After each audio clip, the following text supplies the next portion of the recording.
ഇന്ന് വീട് മാറിയിട്ടുണ്ട് കേട്ടോ. ഇത് അനിയത്തിൻ്റെ വീടാണ്.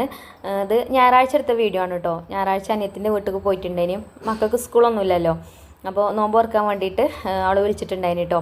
ഇങ്ങോട്ട് പോരിന്ന് പറഞ്ഞിട്ട് അങ്ങനെ അനിയത്തിൻ്റെ വീട്ടിലൊക്കെ പോയി. അവിടെ നിന്നാണ് കേട്ടോ ഒന്ന് നോമ്പ് തുറന്നത്. അപ്പോൾ ഇത് അവൾ നല്ല അടിപൊളി ചിക്കൻ ബിരിയാണിയൊക്കെ ഉണ്ടാക്കിയിട്ടുണ്ട്.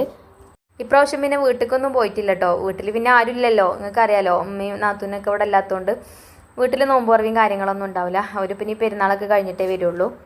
അപ്പോൾ ഞാനും മക്കളും അനിയത്തി മക്കളും തന്നെ ഉള്ളൂ കേട്ടോ നോമ്പ് തുറക്കാൻ. അപ്പോൾ നമ്മളിവിടെ സ്പെഷ്യലായിട്ട് ഉണ്ടാക്കിയിട്ടുള്ളത് ചിക്കൻ ബിരിയാണി ഉണ്ട്, അതേപോലെ സമൂസ ഫ്രൈ ചെയ്തിട്ടുണ്ട്, പിന്നെ കുറച്ച് ഫ്രൂട്ട്സൊക്കെ കട്ട് ചെയ്ത് വെച്ചിട്ടുണ്ട്, വത്തക്ക ഉണ്ട്, അതേപോലെ മുന്തിരി അങ്ങനെയുള്ളതൊക്കെ പിന്നെ ഒക്കെ കട്ട് ചെയ്തൊക്കെ റെഡിയാക്കി വെച്ചിട്ടുണ്ട്. അപ്പോൾ ബാങ്ക് കൊടുക്കാനായിട്ടുണ്ട് കേട്ടോ സമയം.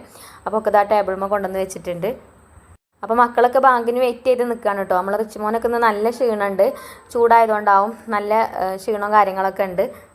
നോമ്പ് നോറ്റ കുട്ടിയൊക്കെ ഇതൊക്കെ ഇങ്ങനെ ടേബിൾമക്ക് എടുത്ത് വെക്കുമ്പോൾ തന്നെ ഒരു സമാധാനമാണ് അല്ലേ.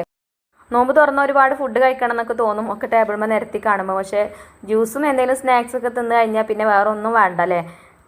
പിന്നെ ഞാൻ കുറച്ച് വീഡിയോസ് എടുത്തിട്ടുള്ളൂ കേട്ടോ, നമുക്ക് മിനി വ്ളോഗ് ആക്കിയിട്ട് ചെയ്യാമെന്ന് വിചാരിച്ചിട്ട്. അപ്പോൾ അൽഹംദുലില്ലാ ഇന്ന് അനിയത്തിൻ്റെയും മക്കളെയൊക്കെ കൂടെ നല്ല റാഹത്തായിട്ട് തന്നെ നോമ്പൊക്കെ തുറന്നു.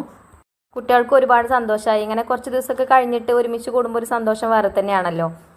പിന്നെയെന്ന് പറഞ്ഞാൽ ഇങ്ങനെ ഞാനും കുട്ടികളൊക്കെ ഒരുമിച്ച് കൂടുന്ന സമയത്ത് പാനെ വല്ലാതെ മിസ് ചെയ്യും കേട്ടോ. നമ്മളെ മാതാപിതാക്കൾ ജീവിച്ചിരിക്കുമ്പോഴല്ലേ നമ്മളെ മക്കളെ സ്വർഗ്ഗം അല്ലേ. അപ്പോൾ നമ്മളെ വീഡിയോ ഇഷ്ടപ്പെട്ട പേജൊന്ന് ഫോളോ ചെയ്യാൻ മറക്കരുത്.